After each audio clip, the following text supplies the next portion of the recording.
What's up, guys? It's Painkiller, episode 26, and today we have a special guest. We have Josh Johnson.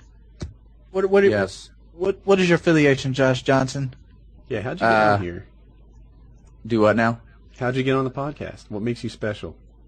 I am a Iraq war veteran with legit stories. There it is. So he is a badass Marine who's kicked in many doors, and we're bringing him on the podcast. Should be cool. Yep, I'm looking forward to that one. Looking forward to some of his stories. Yep. You always run into like the guys from Vietnam who don't like to talk about the stories, and I mean I can't really speak for.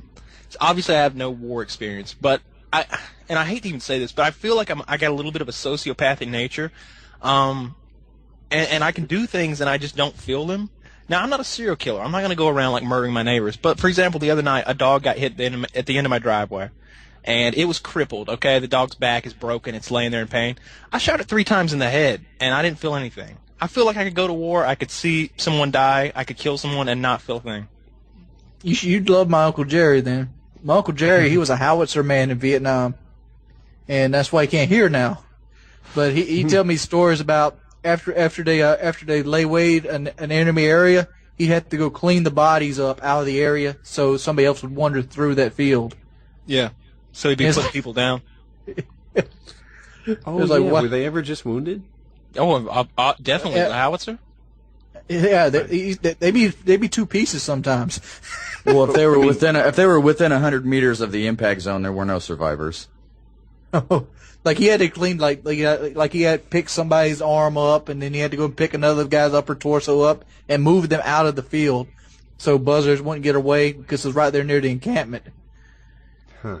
So I want to talk to Josh for a second. So Josh, the stream, and I know a lot of people listen to this on iPod, they don't see the stream, but the stream is like chanting fake. So Josh, really, can you tell us how do you kick in a door? There's really nothing to it. You just kind of run up to it and karate chop it, I guess. Front kick, or you can walk up to it and do what's called a mule kick. Put your back to the door, kick it. You typically want to kick it if it's a door with a locking doorknob, door handle, that kind of stuff. You actually want to kick the handle because it breaks the locking mechanism and the door will open after that. If it doesn't swing open, then you can the locking mechanism is broken, and then you can just open the door, push it open, and then you're good. If you kick the door in, are you the first one in? And you start running and screaming? No, if I kick the door in, the guys that are right behind me are the ones that are going in, kicking, screaming and yelling and throwing in flashbangs. What does the point man carry, like, as a weapon? Well, I was a point man, and I carried an M16 with an aim point sight. What does that mean? What's an aim point sight? You guys see the little ACOG scopes on all the Modern Warfare games. It's basically that, but without magnification power. Okay. Did the tactical shotguns, does that ever come to play when making an entry? Oh yeah, I've busted a couple locks with those. They're really fun. You use special rounds to like doorbuster rounds, or is that exactly? Yeah. At first, I found out that a standard buckshot won't do it. Yeah. Then you got to load I called it the big lead brick. Uh-huh. I can't remember what it's made of, but it's just like this. It's basically like the size of a brick, and it just goes out and just destroys the entire door mechanism. So what are they like when you first see them? Like, so there you are. You kick the door right by the locking mechanism. It opens up. All your buddies run past you into the room. Like, if you're an Iraqi sitting there watching, America's Funniest Home Videos, and these guys bust through your door, like, how does this go down? Typically what we did was, by the time I got into the room, the women and children were usually crying. Mm-hmm. And any male that was over the age, or appeared to be over the age of 18, was flat on their face with a bag over their head and flexi-cuffed. Nice. Yeah, and that was all within 20 seconds. And so you're the last in the room because you typically, yeah. The person that kicks the door open is the last one in. And why did you kick the door open? He told us earlier. Like, we kind of interviewed him, and apparently he's like a big human, so he'd often get the job of door kicking, which also means he's last in the room. Is that my own target there? Pretty much. Yeah. I got a question. You ever kicked a door that was well made and it didn't break? Yes. What happens in that situation? Because they obviously know you're there now. You gotta knock. Yeah. I knocked with Hello? about a pound worth of C4. Oh, Yeah. that's nothing. You should see the pump. Yeah. Out. It took the door off the hinges and half of the front wall of the house. Oh. I mean, How I'm big just are saying, you? About 6'3". Okay. About, well, in my better days, I was about $190. Now I've gained a little weight since then. Happens to the best of us. How often would an entry like immediately turn into a firefight? Like I imagine that the average entry is just going in and doing what you just described. But how often do you go in and there's guys that immediately reach for a gun? I've only had it happen twice out of the hundreds of doors I kicked open, and the guy was maybe 5 feet from his gun, and it's literally so fast that he has no idea what to think. Like, you kick the door open and you're screaming and yelling at the guy. It takes him about 4 seconds to realize what's going on, and then he'd typically go for his gun. But by that time, I've already, myself or somebody else has their hands on the guy, and he's got a face full of concrete. So you never had to shoot in a door situation? That's not saying I've never shot at anybody. I'm just saying I've never had to kick open a door and spray and pray, as we used to say. We still do here in the YouTube world. Yeah. Oh, yeah. I pop the steady aim on. You just throw the stun in, go in and take them all out. I get four pieces all the time. Yeah. So do you learn anything from my YouTube videos, like how to run, say, a lowercase j with an X pattern overlap? Have you ever gotten your buddies and been like, hey guys, come over here. You need to see this. Control the engagement. Watch this guy do it. Watch how they spawn trap.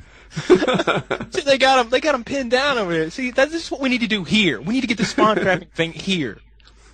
So, yeah, if things start going really well for you, do they drop airstrikes and bring in helicopters? I'll tell you, I had airstrikes called in relatively close to my position at least twice, and it was by far the coolest thing I've ever seen. Do they say danger close in real life? Yes, they do. Oh, It comes from there. That's where it comes from, is military. Danger close, CAS-evac. You ever had your eardrums popped? I had a 600-pound drop about 100 meters from where I was, so yeah. I was behind a berm after we had invaded Iraq the first time in 2003, and we were right outside of a GOS, which is a gas oil separation plant, and my platoon commander called in an airstrike, but instead of having the bombs drop on where the target he wanted, he accidentally called it in on the position we were in. Yeah. So we had 15 seconds to run 150 meters. Oh, so he was immediately like, I fucked up, run. Yeah, that was basically, he's like, shit, wait a minute. My bad, I got that backwards. And we're like, you fucker. So basically, if the way I understand it, when you're calling in air support, you give them two coordinates, right? Your own and then the enemy's, and one is supposed to come first, and Right. Yeah, you give your target where you want the bombs to drop, you tell that first. Mm-hmm. And then they'll go through their little spiel and tell you, okay, well, what do you want? You say, I want, a bomb dropped. I want a fire mission, which is, like firing missiles. I want suppression, which is like machine gun fire. And then you tell them where you're at. And then if you're within, depending on what the ordinance is, 100 meters, 200 meters, they're like, you realize that's danger close. Affirmative, danger close. And then they're like, okay. Just for the record, Josh, no one in the stream thinks you're fake anymore. Well, I could care less if they did. If they didn't believe I was real, that there's a YouTube video on the internet with me being hurt, and it says, it has my name and it has my unit. Link. So you got a Purple Heart. Camper. How did you get a Purple Heart? Actually, it's kind of a weird story. Nobody really knows what happened. Mm-hmm. But it involves me being ridiculously close to something exploding. Apparently, literally nobody knows what happens. I mean, people say it was a mortar, 50 millimeter, 60 millimeter mortar that exploded like 10 feet from me. Other people say it was a rocket-propelled grenade. But it was most definitely the enemy did something. Yes. It wasn't like friendly. Well, it could have been friendly for all I know. Gomer Pyle might have dropped his nade and just ran for it. Yeah. Said, yeah, did you see those guys shoot that at you? So you went to Iraq and Afghanistan? What do you Yes. spend most of your time doing? Like, I have this notion that you, I don't know, spend like 18 hours a day waiting for stuff and not doing Well, anything. the days when we were active and we did have stuff to do, they were long days. Waking up at 2 o'clock in the morning, doing city sweeps for 20 hours. What do you do city sweeps for? We will in Ramadi especially. We set up sections of the city, and my battalion would roll in and say the company I was in. We would be given specific areas to search, 20 square blocks of the city, and they'd say, okay, sweep every building, in this section, and when you're done, if you get done in the time, then continue your sweep east, west, north, south, all that good stuff. Like, I don't understand what a sweep is. Like, you just looking for people who look bad? You knock on doors, you look for anything suspicious. You see wires sticking out of the road. You go in the opposite direction of it.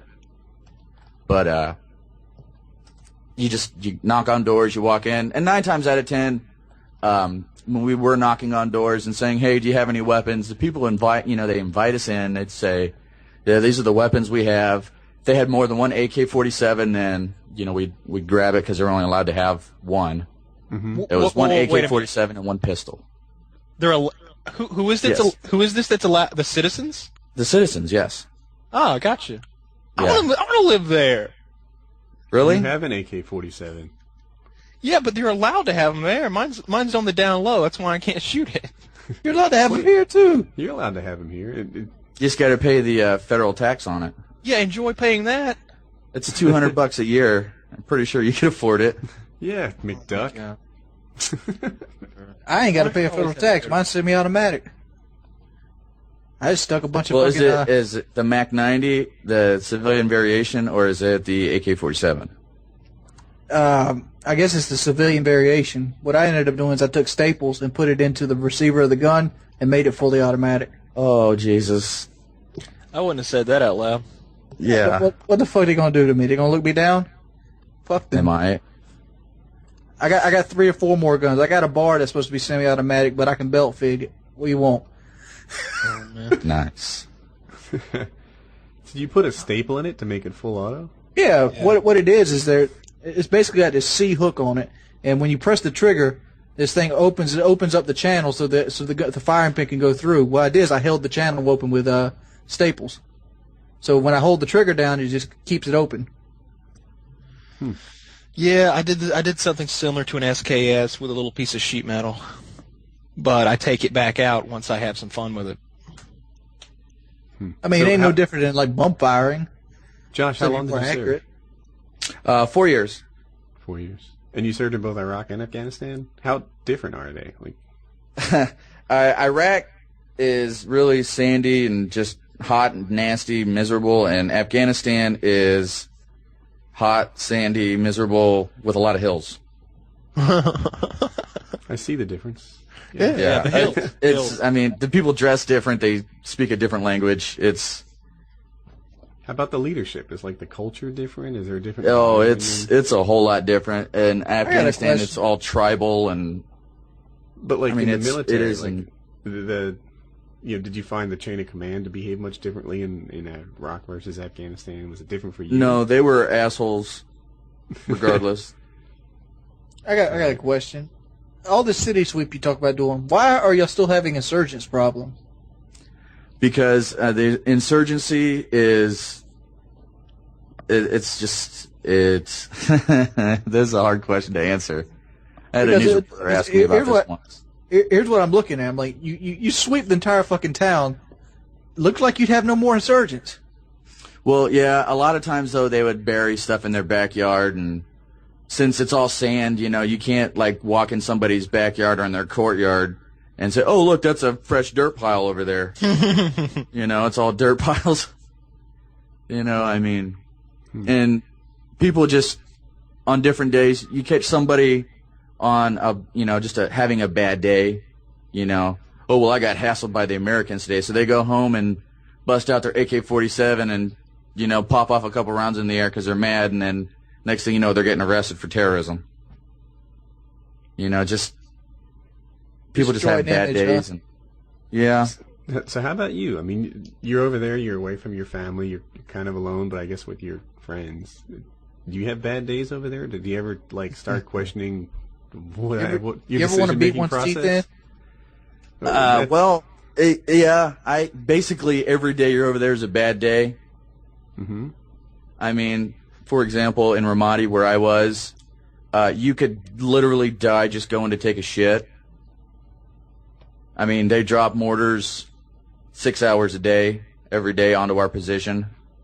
You know, it was completely random, and you know, there'd be days where you just set it up in their backyard and like, I hope this hits that camping.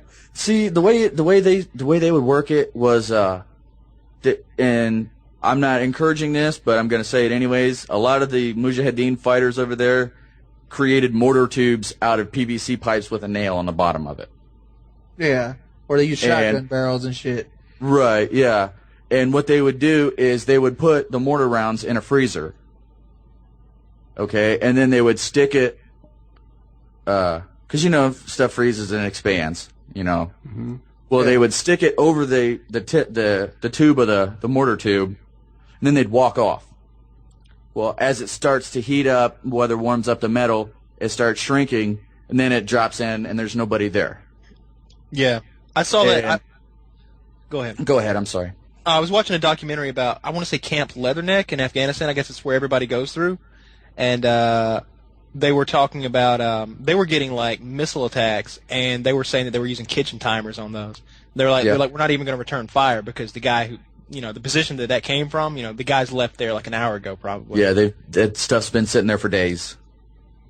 You know, yeah, it's ridiculous. You know, there at one point we had a Chechenian trained local that was trained by a Chechen sniper, and he was good. He was taking pot shots from like half a mile at people like walking to the chow hall to get something to eat. You know, I was on the phone with my parents one night and standing up next to a building and sitting there, hey mom, how's it going? Crack! Bullet crack like right next to my head. And I just laid down, you know, what was it? Oh, that was nothing.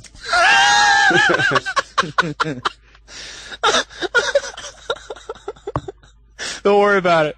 Yeah, that's what I said. I said, don't worry about it. It should just make you not sleep tonight. And they're like, no, seriously. I'm like, okay, it was a sniper. And they're like, oh, well, that's just great. And it's like, well, they missed, didn't they? They're like, well, where would it have hit? And I'm like, my head. I'd be like, well, he is reloading, you know. Yeah, I mean, it literally, I'd have to say 5 inches from my head. Wow. And the closest building that would have been a proper elevation to where I was at least half a mile away. At night. Yeah, so the night part is the impressive part. Yeah. Lucky it wasn't Grizz. Yep. Half a mile. That's what I told him when he missed. Oh my gosh. You ain't Grizz, baby. That's 800 yards. That's a pretty serious shot. Yeah. I was impressed. Not a lot of stuff impressed me back then, but that guy, missing. Yeah, about that. That was when I started wearing my body armor just all over the place. It used to be on the base, you didn't have to, when you walked outside, you didn't have to have your body armor and stuff. Yeah, after that, it went with me everywhere. Yeah, because it would be completely Yeah, it'd be completely effective though, you know, from that range. Well, especially if it was it was 7.62 too, so it would have. I would have been dead before I hit the ground. Would have So flattened your head. Yeah. yeah. That's why I've always called bullshit on the JFK thing. That motherfucker hit him with a 30 caliber round. There wouldn't be no sneezing up blood. It would have flattened his skull out. Dude, what are you talking about? The back of his head came off. Yeah, man, that looked like Kyle's pumpkin. Yeah, his brains are in Jackie's lap. I mean, Watch Russ's that shit in pumpkin. slow mo. The whole back of that guy, the whole back of Kennedy's head comes off, and a chunk of brain as big as your fist dangles out. If the back of his head comes off, he got shot in the front. That's what I keep saying. Well, that's the nature of the bullets. I mean, it goes in small and comes out big. So Yeah, so he had to get shot in the face. And the way they got it stolen is he shot him from the book suppository behind him. He said it. He said it. He said it. I knew he'd say it. I was waiting on him. He called it the book suppository. I was going to talk about this until he said it. I knew he'd say it. I knew it. I called that as soon as JFK got brought out. I'm like, I got to get him to say where they took the shot from. Oh, God. Kyle's a master. He's like Yeah, a Jedi. No, I love that movie though. I love the JFK movie, and I've seen a lot of I've seen on the Discovery Channel they break that thing down, and as far as how the bullet came in and everything. And I don't have it on the top of my head right now, but I was thoroughly convinced that it could have been done by one shooter in the video that I watched. Though thinking about me trying to do what he did, fire those 3 shots in that small amount, I want to say 14 seconds, but it's probably less. It's probably much less. well, how far away was he? 100 yards or less, like 80 meters, I want to say. And it was how big of a round? 7.62. It's a 30 caliber, about a 30-06. He had a Mauser or something. Yeah, No, he had a $10 rifle from Sears and Roebuck. Well, I'm gonna be honest with you. At 100 meters, that bullet should have just went in and out. Yeah, with boom. as high a caliber it was, it shouldn't have splattered. we don't know what kind of ammo was in that thing. It's 1960s era ammo, and God knows this. Yeah, like the ammo's changed since 1960, Kyle. Well, I mean, Christ, when I was in Iraq, I was still using ammo from the Cold War. oh my God. Well, it depends. Was it an FMJ? Was it a Spitzer? A hollow point? Was it? I mean, I don't know. Well, that's true. If it was a hollow point, I guess, yeah, it would have made a messy I mess. didn't even know 30-06 came and all that. I thought it was all those deer rounds, that sort of blunt. Oh man, you can reload a 30-06. There are literally, I'm going to say at least, I could probably name 8 different types of rounds you can shoot out of the 30-06, just bullet makeups. You can shoot Spitzers.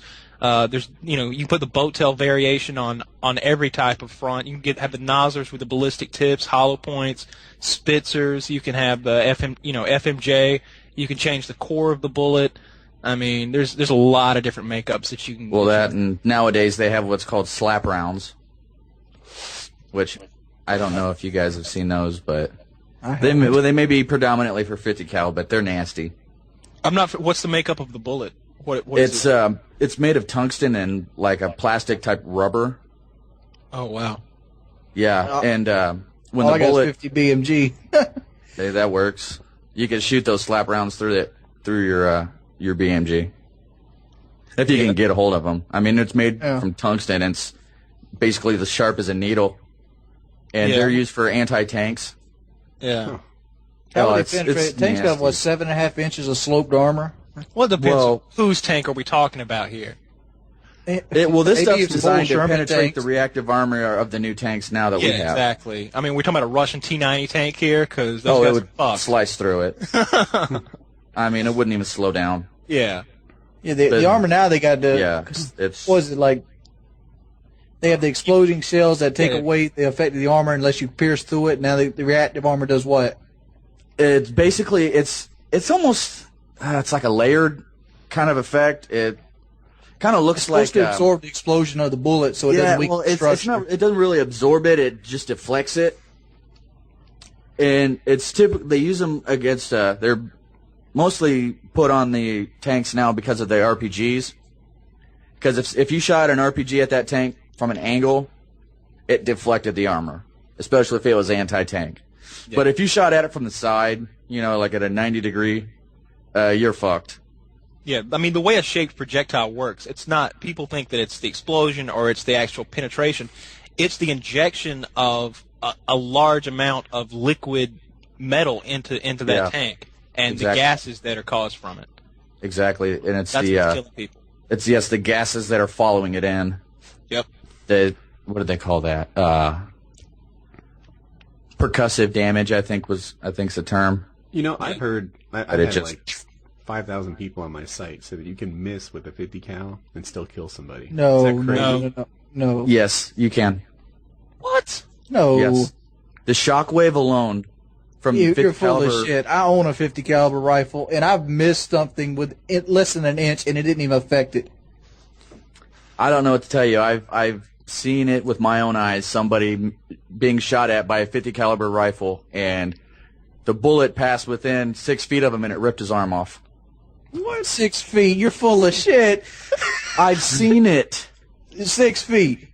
6 I feet. bet maybe approximately 6 6 inches. feet. I would believe you. I can settle this. Don't worry, guys. I'll Google it. Dude, I'm already ahead of It doesn't work, Woody. The fact is, unless the bullet hits you, you're not going to take any of the energy or mass away from it. Yeah, but the shockwave diminishes over distance. Like, up close, yeah. Yeah. The shockwave's initial gas is blowing out of the barrel from a small and confined area. Over distance, that bullet wouldn't have none of that.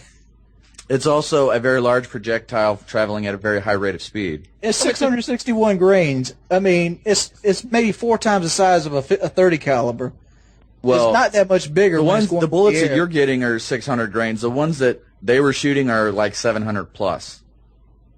either or. It would never take your arm off at 6 feet, much less 6 inches. According to the internet, Wings is right.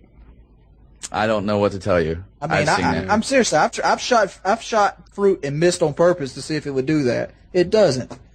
And a pumpkin, a 30 cal would destroy, like a watermelon or pumpkin, it would obliterate it. Small cats, gone, incinerated.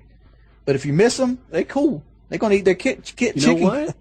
Dude, Wings, this would make a great video. This is your next YouTube video. Here, you get Wings. Get yourself a watermelon, set up a paper target behind it, and miss it by, say, 6 inches at 100 yards.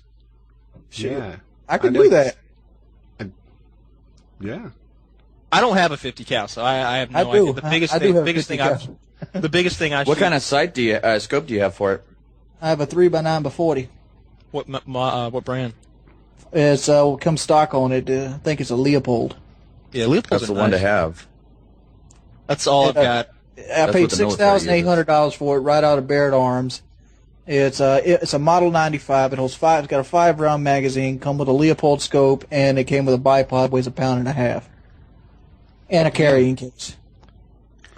I got about 4 of those Leopold.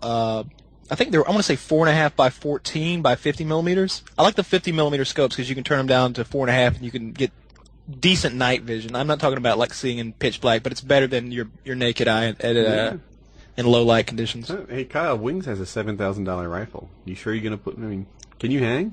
Dude, my 50 cal is my most expensive rifle. My target rifle's over 10 grand. I got done to it. That's the one I'm going to shoot 900 feet with. I got a fluted bull barrel Remington 700 SPS. I got a lot done to that rifle. A scope costs that much.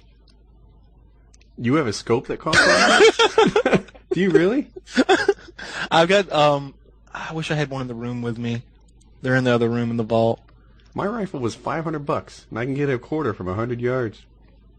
My rifle coming out the store was $714 after taxes, but I've put about 10 grand worth of work into it. Okay, so all right. My rifles are about 2,600 out of the store, and there's a 6-month waiting period, and I got 4 of those, and Which ones are those? Remington 40XBs. It's similar to the R700, but it's a tricked out target rifle that Remington makes, and it's very heavy. I want to say that about What's 10. the twist on it? You got the 8-lug scope bolts on it. You got the free floating barrel, glass We're getting pack, a little bull technical barrel, for the fluted. podcast. Not everyone wants to hear about the twist rate on Kyle's rifle. Goodness gracious. The only reason why I ask is because One and the 1/14 fewer the twist. numbers, the better. Yeah, I'm looking it up right now. I don't know off the top of my head. Typically, the best one would be, from what I've been told, between 6 and 8. Shoot. Yeah. The bolt in my rifle was about $600. It's an octagon bolt designed for the bull barrel, Nice. so it has more locking lugs on it. So you play Yeah. games, Josh? I do every now and then. What's your game? I mean, I'm playing Medal of Honor right now, which I would have to say, in my opinion, because of the realism factor of that game, it beats the single-player mode of Call of Duty Modern Warfare 2 out of the water. With the realism. Do you play multiplayer much? Maybe a couple times a week, Okay. a couple hours a day. So you're mostly, I guess, a COD multiplayer guy, and you're grabbing Medal of Honor and running through the campaign right now? Yeah, I'm kind of filling it out, seeing if I want to buy it. Oh, you have it rented? Yeah, I wasn't gonna go out and spend $60 on it. Not all of us are FPS McDuck. God damn it. FPS cow money, FPS cow money. He wants to make that a rap song. I can see Lil Wayne saying that. What? Get Lil Wayne to do it. Yeah, cow money. Oh, yeah, won't it? That's freaking awesome. So let's talk Medal of Honor. I've had a bunch of guys ask me to bring up Medal of Honor in the podcast. So I did a review on it. I watched my own review like 3 times today. I think I did a good job. There are a lot of things that are great about that game, but as it stands today, like I don't think we've figured out how to navigate the maps to get around the camping. Yeah. Let me address this one first. Mm-hmm. I like this game a lot, mainly because I'm not as good as I possibly can be. I don't know if that's a selling point for a lot of people, but if a game challenges me to do well in it, I'll keep playing it. That's why I played Reach for a whole month, which I failed horribly at. But I wanted to be good at the game, and it made me want to play it, if you understand. Like, when I go to a Call of Duty game, it's like, yeah, I can 5-6 KD, whatever. Call of Duty's easy as fuck to do well in. But, like, Medal of Honor, it's a whole new setup. It's more like a tactical shooter than like a regular shooter. You got to pretty much, you work in the environment, plus you got the Twitch aspects. And the biggest problem I've had with it so far is the fact they never show you what your connection is. That's your problem? Yeah, that's my problem. If I'm in a shitty server, I want something to blame. Okay. I want to know I'm in a shitty server. I want to know I got one bar. Don't you just normally blame the guy with the lowest KD? No, I mean, because everybody on my team has low KD. I mean, I'm usually in the low KD section in those servers too. Like, my biggest problem is the getting shot and not learning from it. Like that's the hardest part in Medal of Honor for me. You know, See, half of my deaths. Well, usually half of my deaths, if the team's not winning, will be from like mortar strikes and things like that. The ones that aren't, it's very rare that I lose like a gunfight where the guy and I, go face to face and I lose like that. Mostly, I just, all right, insta-death, what do you know? Now I'm dead. And then you see there's a sniper, and that's all they tell you. You got shot by a sniper. There's a little screen that goes in front of you. Halo has like a spectator cam, and while it's not a kill cam, it gives you a clue as to who did it. And, Call of Duty, of course, has a kill cam. You know exactly what that guy was seeing and doing when he got the kill. In Medal of Honor, there's nothing. All they do is tell you what weapon took you down. So oftentimes it's a sniper from who knows where, somewhere far away. And it's hard to learn. It's hard to learn to get better. They don't give you any feedback. See, what I question is, I put 5 rounds to a guy, and he kills me in 2. But I know he didn't kill me in 2. I know I just seen the 2 rounds. That's the ones that killed me. I'm like, how bad was that a connection death? Did I do something wrong? Did he obviously already outshoot me? I just didn't see it based on the connection. These are the things I ask myself when I'm playing. I remember when I first started playing COD 4, and so to keep me, I'm terrible at this point. And I would get some kills that I thought were pro. Like, I got on target, I outshot the guy, whatever. But I would get so many deaths that I fully recognized were noob.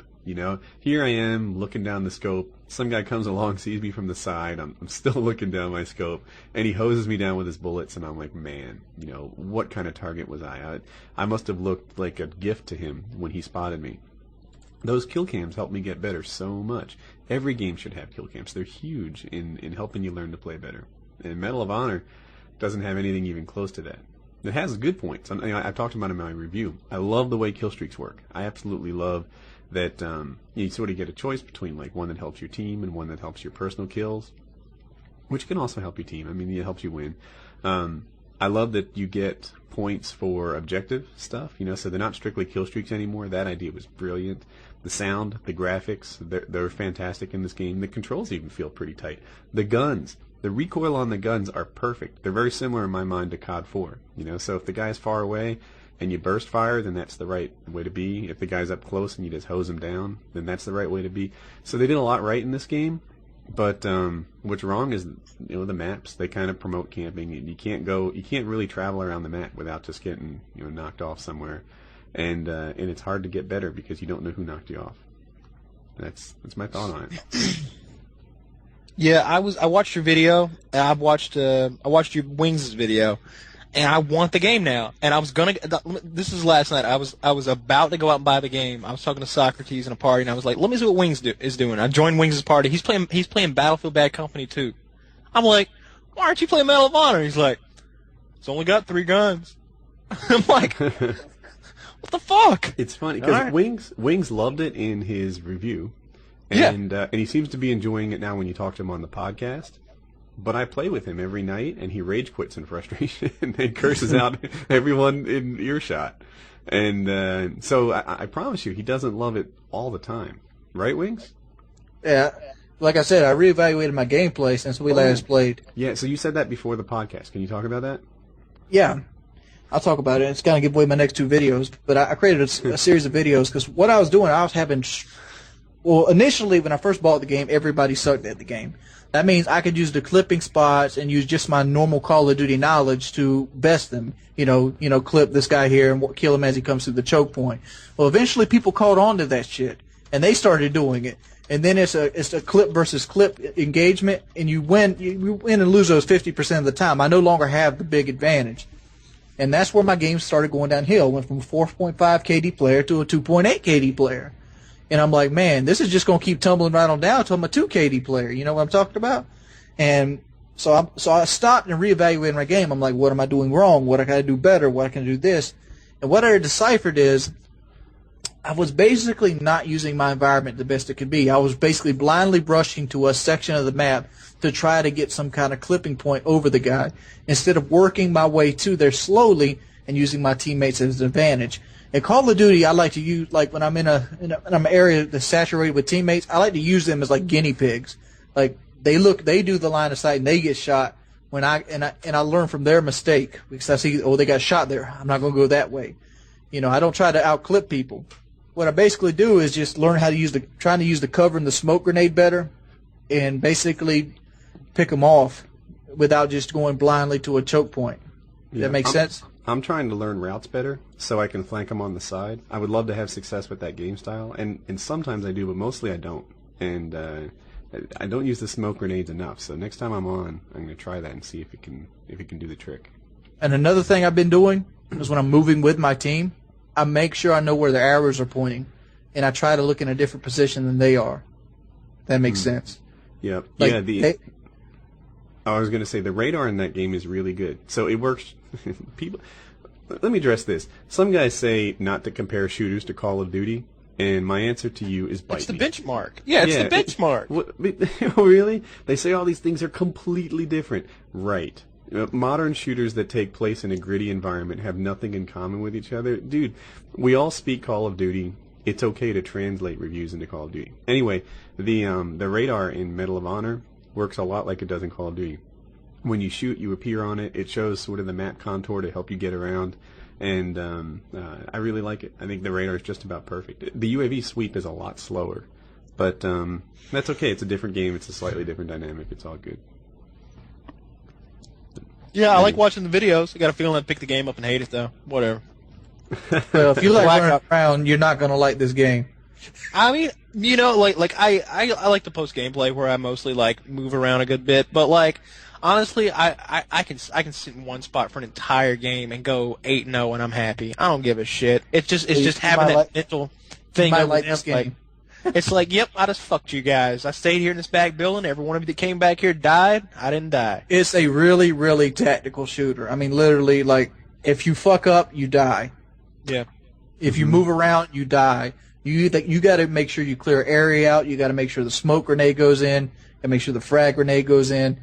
There is no flashbangs, and there's lots of camping. It's 12 on 12 in small maps like Domination or Shipment. See, that's where I think DICE gets... Did DICE make this game? They made the multiplayer. Yeah, this is where DICE gets it wrong. They don't know how many players to set against each other. Because in Squad TDM and Bad Company 2, you got like 4 teams of 4. Now, I know they want to go with that whole, okay, you got a support guy and a recon guy and this and an engineer. But fuck all that.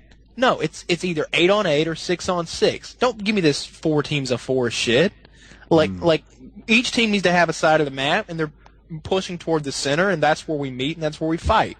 And if I completely kill all of you, then it moves around a little bit. But the 4 on 4 is just a shit fest. And then, like what you're describing, 12 on 12 in a smallish map, and as cluttered as those maps appear to be in the videos I've seen, it just seems like a shit fest where you've got people everywhere. So there's 2 team things in Medal of Honor that I really hope they can fix. This is something that they could address with a patch. One is you can only join with a party of 4. So it's 8 on 8, but you can only join with 4s. And like if you're a HUPIT guy or if you're a YouTube guy, then you often have more than 3 friends you want to play with, and you can't. And then the other problem is, even if you put together a party of 4, you and 3 other guys, then it might stick you on different teams. You're joining as a party, and it splits you up. Now, I've heard, and Sassman Jr. has mentioned in two videos, that if you set your clan tag to match, it keeps you together, but we tested that out, and it's not working for us. So there's nothing we can do that seems to keep us together. Yeah. That's something Call of Duty does very well, is the, well, it didn't for a long time because it was screwed up terribly in Modern Warfare 2 for the first few months, but, going in with 6 players, all 6 of you are on the same team. You all play together. You can play together for 3-4 hours straight, and nothing bad happens as long as the host doesn't drop. And it works well. And I wish Halo were like that, honestly, so that you could end up playing that same group of noobs in Halo over and over. Yeah, right. I wish they would bring the skill system back in Halo. I mean, Halo 3, I'm sure is gone because in Halo 3, I got put on players about my skill level all the time. But I popped in Halo last night, and I got put on a team of 4 randoms that we just all came together and ended up putting on a team versus a full party of 4. You wouldn't have that in Halo 3. Yeah, I found that true too. Like when so I was on vacation when Halo came out, which means that I was about 2 weeks behind, the Reach world when I started playing. For weeks, I was the lowest ranked person in every lobby. I was constantly matched with people who were better than me. And it's not like I was going even all the time. I'm -5 game after game after game, and everyone's more experienced. I'm thinking there's millions of people playing this game. There's no one at my level. Why was it always setting me up with people who were better than me every game? Maybe the skill system is gone. I mean, yeah, like these guys that we went up against, they were way better than me. I mean, I ain't gonna play. They beat my ass. And they were way better than the guy on the bottom of my team. He went 3-17. Yeah, and so sometimes I'd be with friends, and then I can understand. Like if I'm playing with, a lot of my friends are really good at Halo, like an Onslaught or a Bendro or whatever. And if I'm with them, Hutch, then I'm expecting to get good teammates. I get that, I'm going to be overmatched because that's who I'm rolling with, guys who would overmatch me. But even when I played alone, I still was getting overmatched sometimes. And the Halo's skill system was legendary for putting you with people of your own level. And in Reach, I didn't observe it to be all that legendary. Hey, Josh, you got to kind of butt in here. You just got to kind of start talking. I just going to... No, I haven't played the multiplayer on any of those games. I don't have an Xbox, so I haven't played Halo. Right. Actually, I've never played Halo. I got a question for Kyle. Let's talk about what you were doing before the podcast tonight. Well, I got a call. My dad called me and said that there were some cows out. So I was gonna go. I went over there to help him get the cows back into the back end. So how many cows are we talking about here? Well, there were only 4 out. Mm-hmm. we've got quite a few more than that, but 4 of them had escaped somehow. You never know how. So do you live on a farm? No, I don't. I live by the lake, but the farm isn't too far away from where I live. And you or your father somehow run or own the farm? We do. Okay. So we went to find them. We found them, and I go to open the gate, and he's not supposed to let them run past him. And so I go to open the gate, and they run past him into the woods and take off. And he ends up getting behind him. Long story short, they run through this guy's yard. So my dad drives through the guy's yard, chasing the cows. And is he in a truck or like an ATV? Yeah, he's in a truck. And you've got to keep in mind, this isn't a yard like in somebody's like suburban neighborhood. This is like we're in the country here. This is like a yard. And the black guy that lives there is like, hey, you can't be driving through my yard. You're trespassing. So this seems fairly reasonable at this point. Like if you drove through my yard, I wouldn't like it. Oh, you mean your lawn you never take care of? I'm sure you mess it up. Yeah, only I'm allowed to drive on my grass.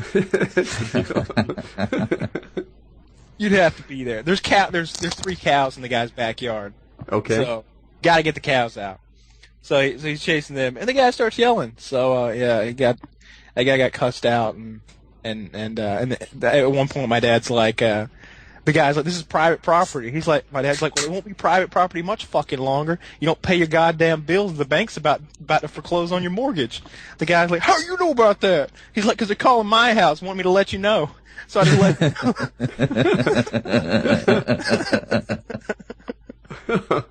and so we keep on with the cows, and he's like, I'm not done with him. I'm going back. So he went back. So how'd that guy fare against Chuck Norris? It didn't get physical, apparently. I guess the guy ended up apologizing quite a bit. He went back and cussed him out some more. But at one point, this fucking cow trampled the shit out of me. Really? Knocked me down. Yeah, knocked me. Yeah, that's what I said in the chat. I was like, fucking 800-pound heifer just trampled the shit out of me. Did I ever tell the story where I tried to ride a cow? No. No. So, look, I don't have anywhere near Kyle's cow experience. Like, nowhere near Kyle's cow experience. But we're on this off-roading trip in Crozet, Virginia, if any of you guys know the place. And someone says they'll pay me $100 if I can ride a cow. And I'm like, all right, I'm down. And there's no downside to it, right? Like, he's not paying, not like I pay him $100 if I don't ride it. He's just saying $100 to go ride a cow. So, I'm trying, first of all, to catch the cow. And the cows are like keeping an eye on me real subtle. Yeah. They act like they're just looking at the grass and chewing and ignoring you, but those they're sneaky like that. Yeah, they know what's going on. They've got eyes on the side of their heads, and you can't really sneak up on them from any direction. They've got this huge peripheral view.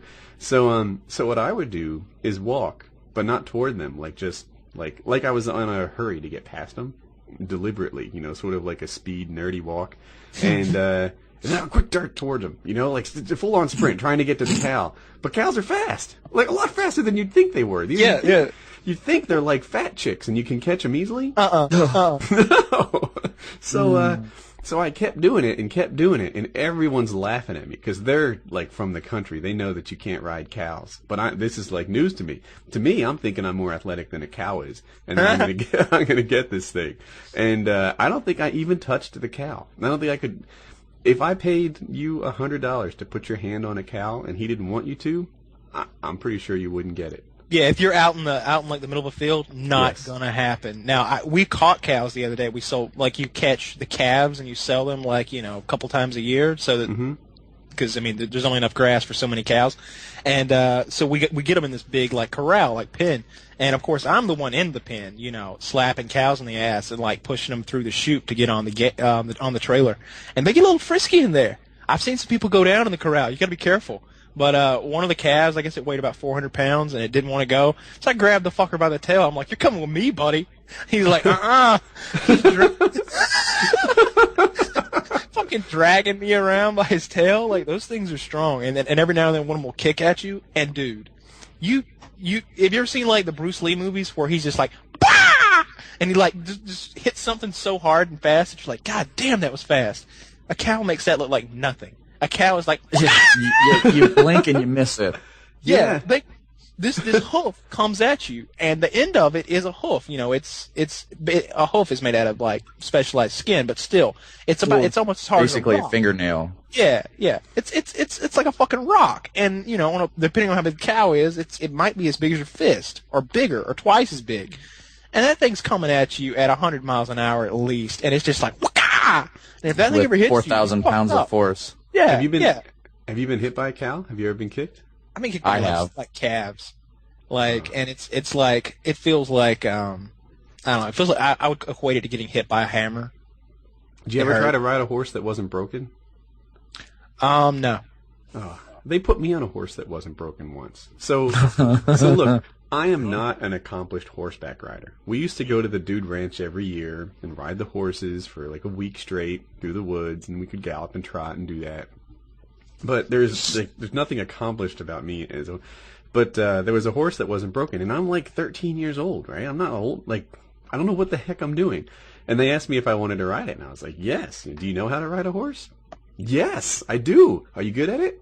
Yes, I am. So they put me on this horse, and that thing started jumping in the air and bucking, and I'm grabbing. They had a saddle on it, right? So I grabbed the horn.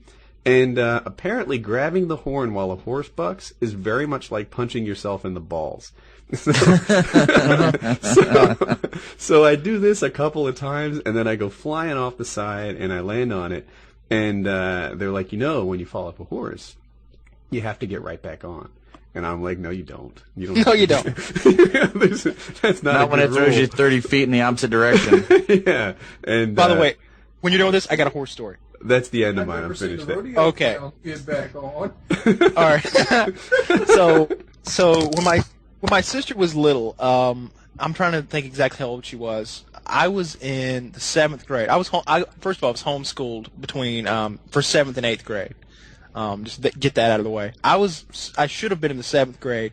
So she's 2 years. She was in the 5th grade. However old that makes her. She was going to go to this horse camp where you ride horses and you eat lunch there, and it's a bunch of kids hanging out and having fun riding horses and learning how to ride horses. Well, we went to drop her off, and I was like, this shit looked like fun. I want to ride horses, so I went to the horse camp, too. So, I liked it and everything, but she loved it. She's like, Dad, I got to have a horse. I got to have a horse. So went on, and a couple months later, Dad's like, all right, I'll get you a horse. So he gets her this horse named Dandy, and Dandy is a full-grown, like, purebred, beautiful fucking horse, supposedly trained well. All right, so what kind of horse is it? Do you know? I don't know. It was quite expensive. I'll say that. Looked like a cowboy's horse, normal horse. Clint Eastwood should have been riding this thing. It was beautiful, and so she's riding the horse, having fun on the horse, and everything's going well. You feed it sugar cubes and carrots and shit. It loves it, and all of a sudden she rides it about 100. 200 yards away from us, and then she turns it around and starts coming back to us. About halfway back to us, Dandy decided that he didn't like that little girl on his back at all. And he goes into fucking Bronco mode. I'm talking, this shit looked like something in the rodeo. He's jumping like 3 feet off the ground and bucking, and Kelly goes flying, falls on the ground, knocks the wind out of her. She's laying there gasping for breath. Well, there's only one thing to do now. Time to get the gun. My God. Yeah, this horse. I'm so glad I'm not Kyle's horse at this point. Hey, Dandy, you want an apple? Well, that apple was stuck on the end of an SKS, my friends. Did she want the horse dead? No, but Dad did. Did he really shoot the horse in the face with an... Like, you're being facetious at this point. That's not how he put the horse down. He put an apple on the end of the SKS and waited till the horse went to bite it, and just before it bit it, he shot.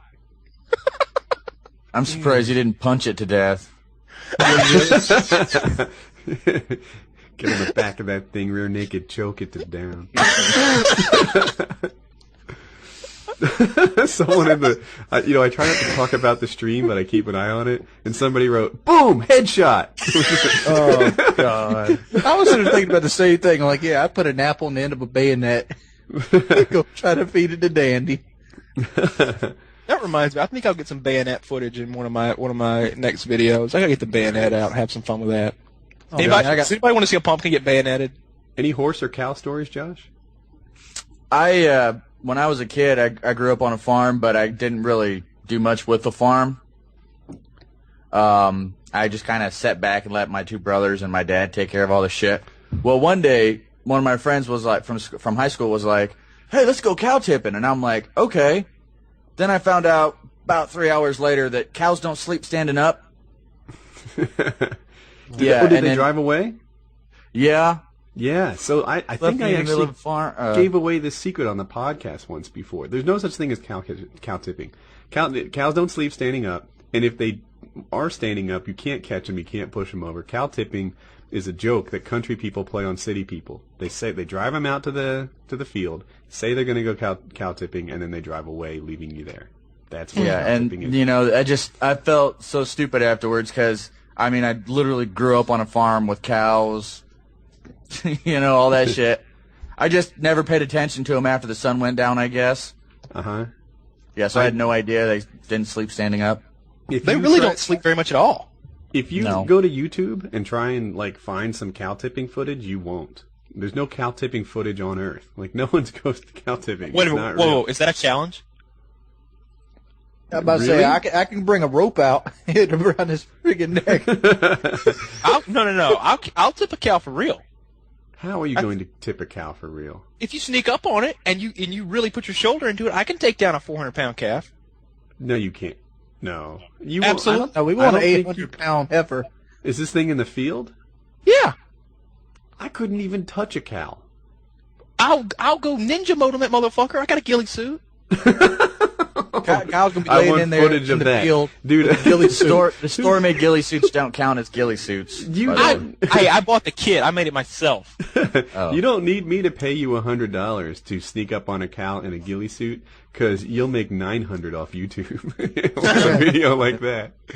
That'd be cool to see a camera on a tripod sitting out there, and you got Kyle laying in the field on his belly, waiting for a cow to come by. You just see the bush moving forward 6 inches at a time. The three of us have to get together at some point. Right before he got we can go hunting this fall and wings. I will videotape you doing a tour of all your favorite roosters and give you the footage.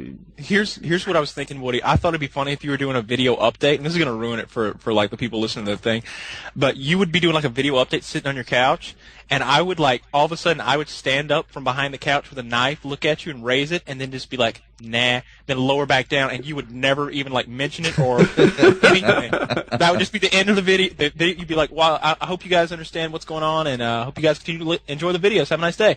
And the video goes off, and it's never mentioned that I was there. Dude, I would love that. Yeah, we have to get together in real life at one point. I'm down. We're gonna do a fundraiser for HUPIT Gaming. Fundraiser? Yeah, like get together and do something, like help, like, I don't know, like feed people or something. Let's do a fundraiser for us and feed ourselves. No, just try to get HUPIT Gaming on the news. You know, like there's plans for that, man. Like a Good Samaritan type thing to kind of get the local news's attention to try to get us out there on a broader scale. You could put on a HUPIT T-shirt and go on a shooting rampage. We have contacts in the New York Times. We're going to try and get another article up. Oh, that'd be sweet. Yeah. We guarantee that you'll win the next game contest if you go on a shooting rampage with a HUPIT Gaming T-shirt. If you ever get out of solitary confinement. If you go on a shooting rampage with a HUPIT Gaming T-shirt, you get a free copy of Black Ops. I'll say this. Anyone who can get on the evening news wearing a HUPIT T-shirt and screaming HUPIT on the evening news now, $500. We're talking about Fox News, too. We're talking about something that's broadcast, you know, worldwide. CNN, Fox News. Yeah, you got shit. What about like Good Morning America? Yeah, go to Good Morning America while they're broadcasting live. Go to Be like one of those losers that stands outside. Streak with a HUPIT Gaming T-shirt on, no bottom. Yeah. Or what if you just like streak naked with HUPIT Gaming like with body paint? That'd be awesome. Dude, how awesome I wouldn't watch that shit. The next guy that, like, you know, all these YouTubers are selling T-shirts now. You know, a lot of guys have done this. How awesome would it be if some guy, like, wore his T-shirt but had nothing else? Like, he just didn't even mention it. Just, like, put the fuzzy over his lower half. And just like, yeah, these are the T-shirts. I'm selling them. I hope you like them. Meanwhile, he's there, you know, half naked with his with his junk blurred out. Never makes any joke about it. Like, no reference whatsoever. that he's I'm so only... good. It's like, yeah, so you guys wanted to see a video blog, right? Dude, I'm so that's done. That is done. And you know what I'm gonna do? I'm gonna make the blur like incredibly long, like down to my knees. The old Borat blur. Oh, you know who? Shucks, I don't even want to say it because the joke is over and etc. But there's a guy on YouTube. That's just a tiny, tiny blur. No. He should do the opposite. He should redeem himself and take that blur down to his ankles and be like, "Yeah, what you've heard isn't true." Have him put the paper mache cock on, huh? So you can see someone swinging in the blur. Right, just have the blur like wag back and forth. That'd be funny. Dude, I'm not gonna pay you before you do it. You gotta do it, then I'll pay you. What are you thinking? Kyle, we don't talk to the stream. It turns out that doesn't make a good podcast.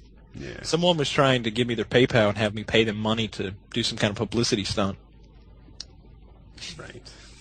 So I had this is a silly topic, but one of my subs asked for it. How do you feel about ratings? How do I feel about? I don't get enough of them motherfuckers. Yeah. Yeah.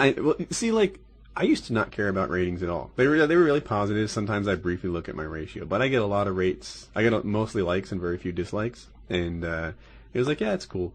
But lately, I've learned how much ratings can help your channel. Like, people discover your channel through highly rated videos, and now I've come to hope that, like, I would love it if I had this agreement with my subscribers. Like, all right, tell you what, I'll make content, you provide ratings. All I ask is to click the like. And it means so much to me. It helps me so much. And, that can be our contract, I'll make videos, I mean, like... you click like. That's the deal we'll have together. Yeah, it's a huge deal. Like, I mean, this video I just put in the chat box. Go rate that video. If all of you go rate it right now, like the video will explode. If 1,100 of you go rate this video right now, it's awesome. Video will explode. Well, I tell you what, I rate every single one of your guys' videos when I get on there and I watch them. It means the world to us. Like, I used to be like, look, guys, I don't need anything from you. Now, like, a rating would help so much. I think a lot of guys watch the video. It didn't have to be a like. It could be a dislike. Yeah. With that. Throw that shit down. I don't give a fuck. Oh, Wings, I'm not going to lie, man. I've disliked some of your videos. I don't give a shit. Oh, I know. I just figured I'd just get my one chance to be honest with you. I can give two shits in the fuck. I know. But yeah, so how do we feel about ratings? Ratings are the lifeblood of a YouTube channel. If you like your commentator and you want him to have any kind of success, click on like for him, and it really means a lot to us. So, someone asked me to talk about it. Wow, you guys really did go rate the video. Nice job.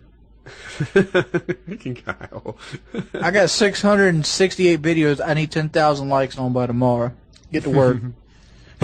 And I'll say this because a lot of people don't know it, and I won't put it in the stream or anything, but there's playlist at the top right in the related videos. If you click that, then it plays all the videos, and I guarantee, like, even if you're a big fan, you probably haven't seen all the videos.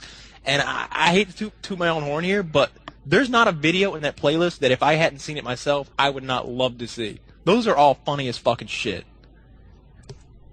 Those RL videos, I love those. So who got you guys? Who got you into YouTube commentating? Z7 Taylor. G7 Taylor? I don't know him. Z7 Taylor. Who's that? He's my buddy. Oh, okay. He's a guy that you got, know in real life, or? No, we originally met on Call of Duty World at War, and we became friends. So either one of us had a YouTube channel, and basically he ended up buying a Dazzle, and he started doing commentary. But yes, he just put gameplay up to skin with. And I thought it was so cool, and he ended up making a montage. I'm like, sweet, I'm in a montage. He's like, yeah, this is neat. And he's like, so I end up getting a Dazzle, and I realize I can't play in HD with it, so I have to return that shit. And well, a little bit later, I get my idea to start doing gun information, where he starts putting guns out in the videos, and I help him with an intro. Rifleman's Creed. Yeah. And then basically, Hutch likes his gun information videos and gives him a shout-out, which he gives him about 10,000 subscribers. He actually gave him 2 shout-outs, Hutch did. Yeah, I remember that. That's a long time ago. I remember he did a Barrett 50 cal on backlot. Yeah, he also did a Narasaka.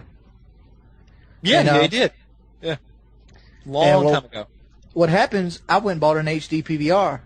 And basically, I did one video, and I sent it to him, and I realized how much work it was, and I said, man, I don't really want to do this no more, because I had a good paying job at the time. So basically, he went ahead and did it. He put commentary over it and put it on his channel, and he ended up giving me 500 some subscribers. And I'm like, damn, now I gotta make videos. Because there's 500, because I was like, man, there's 500 people wanting to see shit from me. I felt like I was letting people down at this point, so I was like, sure, I'll make some videos. I started making videos. About 4 or 5 months later, I had amassed about 1,000 subscribers. And it was about time for Modern Warfare 2 to drop. At this is the point where CNanners just got a shout out from he got a bunch of them around the same time. Beyond gave him one too. That's how I found him. Yeah, because I was ahead of CNanners for all that time until that. Because me and CNanners were like kind of pen pals. Because we were the only two World at War commentators. Everybody else was doing the COD 4 thing. You know, they had that backlash. Well, World at War sucked. You know, the whole nine on YouTube. And then basically Modern Warfare 2 came out, and I started knocking out 4 or 5 videos a day. And I started doing the Rifleman's Creed thing. I started, you know, basically people took notice because I was putting up good gameplay, consistent gameplay, and I was giving out tips that actually worked. And I built it up to around 7,000 or so. And then basically I said something bad about Hutch. Called him an amateur sniper. And he took offense to that. But then you did a dual com with him. And then we did a dual com because people were flagging videos at the time. And I'm like, dude, we got to stop this right now before we lose our channel. So we decided to do a dual com and kind of smooth the air out. And Hutch only had about 22,000 subs when I did a dual com with him. He didn't have as big as the channel he had now because everybody thinks that he made my channel. He had about 22,000, and I got about 3,000 of those. So it knocked me up to 10. And then and once you get about 10,000 subscribers, your channel starts building itself. Well, at least back in the day, because the ratios now are way higher than they used to be, because this was before machinima or anything like that, where really big exposure happened. And then I slowly built up, and at about 30,000 subs, I did a dual com with WoodysGamertag. No, it was a lot less than 30. I want to say it was like 14 or 16, something like that. Okay. I've been 16,000. Yeah. And I know I shot up to 50 after that. I only had 38 subs at the time, but they were really influential, and it helped Wings a lot. That's how I remember it. And you know, shortly after that, I did that dual com with FPS Kyle shortly after Woody. Nope, I was before. You were before? Yep. So I did. You saw me. You saw my video that was on the Moody Sweets channel, I think. Yeah.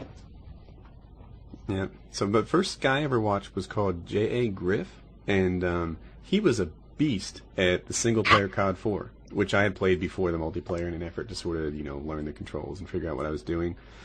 And this guy could beat no fighting in the war room, like just sprinting around like it was no problem. He would just noob tube those two guys on the side, and he was so good at it. I watched his video like as a how to do it type thing repeatedly, and I almost paid him to do it. I was like, recover my gamer tag. I can't beat this thing. It took me like 250 tries to beat that level, but I did end up doing it on my own. And I watched his multiplayer stuff. And then, like, knowing the existence of multiplayer stuff, that's when I found some of the other big guys like Hutch, Beyond, XCal, etc. Pyro Puncher was the early one. And that's how I got started. Yeah, I started with I think I was watching, I want to say Hutch's videos, watching him doing the Arasaka free-for-alls on World at War. And I was playing World at War at the time. And I guess... CNanners not too long after when everybody gave him shout-outs and stuff, and he just exploded overnight. And I think in Zergriz, it was Zergriz, then Hutch that I subscribed to in that order. And I don't know. After that, like I just kind of like realized that there's a whole group of people who did it, and I started subscribing to a lot of people. I remember when the whole thing with like Wings and Hutch was going on, I was like, let me see what this guy's videos are like.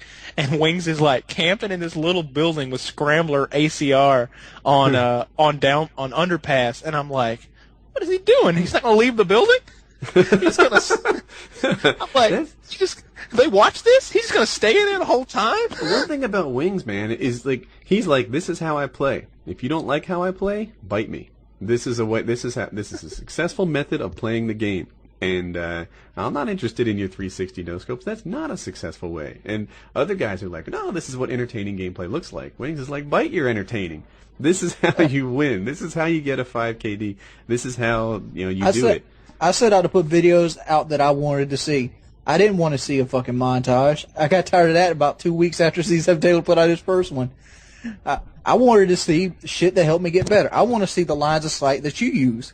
Yep. Like, give me the lines of sight. I want to use the lines of sight too. I look forward to your lines of sight video. You did one on Rundown that may have been the best line of sight video I've ever seen anyone put out anywhere. Like, it was outstanding. And Black Ops is going to come out, and I hope you show us again, man, because that was pretty good.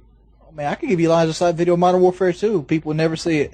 Like, oh, this next video I'm about to put up tonight, you're going to love some of the lines of sight I got on this Medal of Honor game. Yeah, I might. Yeah, that would really be helpful. What I really want in that, I started giving call-out nicknames for people as well. Like, I got Thunder's Humvee, I got Q's Corner. That's one thing. Medal of Honor somehow... No, look, I only have about 6 hours in the multiplayer, so my opinion might change. It just doesn't seem like call-out for friendly? call-outs. Yeah, thank you, call-out friendly. That's what I want. In Modern You don't Warfare, have distinguishing landmarks? Yes. In Modern Warfare, a lot of the buildings are named. They have like barbershop poles on them, and or ice cream shop, or like these things all are distinguished, and you can kind of tell what the buildings are supposed to be. There's soda machines and things that are helpful. In Medal of Honor, it's just kind of a bunch of brown hut things, not brown brick buildings, brown mud buildings of one sort or another. And what are you gonna say? Like, the small brown mud building? They're all small brown mud buildings. It doesn't lend itself to distinguishing marks and callouts, but maybe I'll observe more as I move along. I don't have that much time in it. Yeah, see, that's where I have problems in, because when I play, Modern Warfare 2, I give callouts, but I don't give buildings. I usually say northwest corner of this. Well, nobody looks at their map, so everybody's like, what are you talking about? Oh, yeah. You got to explain to them where the compass is at, and then their guys already gone. Yeah. If you look in the bottom right of the screen, you'll see this little thing that moves when you look in all different directions. That's called a compass. The only time I use the compass really is when I call out the UAV. I'll tell it's towards the south and get some help shooting it down. Yeah, but I'm doing shit like people called the thing Thunder's Humvee because he put his first video up bashing Medal of Honor sitting behind the Humvee. It's like, I'm gonna call this Thunder's Humvee.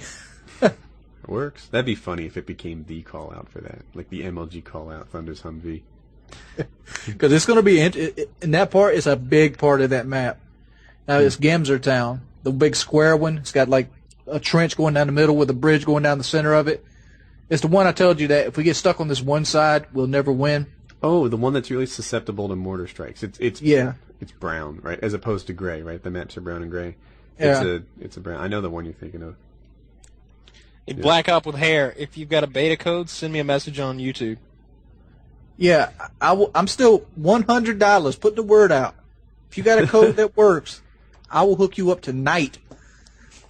Yep. Will I get a commission if I find somebody? Yes, you will. Nice. Yeah. I'm down to pay $100 for a beta. Yeah. If you got a beta code, send the code to one of our YouTubes. It doesn't matter which one of us, because I know some of you hate me, and some of you hate Wings, and some of you hate Woody. Nobody hates. Yeah, some of them do. I get messages all the time. Need to get rid of that Woody guy. People do. Yeah, people do. But it doesn't matter which one of us you send it to, because we have our ways. Oh, just so people know, so the beta is closed, right? They're not supposed to play it. But all of us know people who are playing it and have 100% confidence that there are regular people playing the beta right now. And not only do I know them well enough to trust them, and that's as much as I'm going to say, but I'm 100% certain that people are playing this beta that we know. You already told them you got footage. Did I say that already? Yeah. Bastard. Well. I wouldn't go that far. I wouldn't give a blowjob for a beta, no. Kyle Whoa. Wait. So how many maps are in this beta? How about this? I'll buy you a hooker. Yeah, that works. Yeah, so people are playing this beta, and I'm psyched about it. I hope I can get my hands on it and play. If that happens, man, I will play it every night. Somebody just sent me a beta code. Hey, look here. I probably won't see a video till Black Ops comes out if I get the beta tonight. Oh, never mind. That's 1,600 Microsoft points. I'll take that too. They just gave you Microsoft points? Yeah, for a friend request. Oh, okay. All right, we got anything other topics? I do, but how long are we here? Hour and a half? Hour and a half. Hour and a half, yeah. Might be time to wrap up. You guys want to cover anything before we let go? I don't think so. Oh, I need a my Xbox Live subscription just ran out today, and I don't feel like renewing it. So, if anybody wants a friend request, I need a 3-month. Just saying. I'm still looking for Astro Mix Amp. Oh, I got Wow. a pure pony. I got a medium pure pony shirt that I'm selling for like $20. Like they just sent me a medium instead of a large. Can't wear it. You guys are sick and wrong. No, I'm willing to pay for the Astro Mix Amp. I just can't find okay. nobody willing to sell one. All right. Very cool. So a lot of guys are asking for the cool story, bro. I was going to have my wife on and do the whole rundown on my son and what he's like, but we'll have to save that for another podcast. But that'll come up. I sort of talked to my wife about it. We're going to do it and let everyone know what the deal is. So I guess that ends the podcast. Peace. Later, guys. All right. You see the leprechaun say yeah. So I gotta turn on my Xbox, see if one of these kids came through with my beta code yet. all right. Hey, I'm gonna hang up this call and then call right back just so I can start working the recording and put the podcast together. Yep.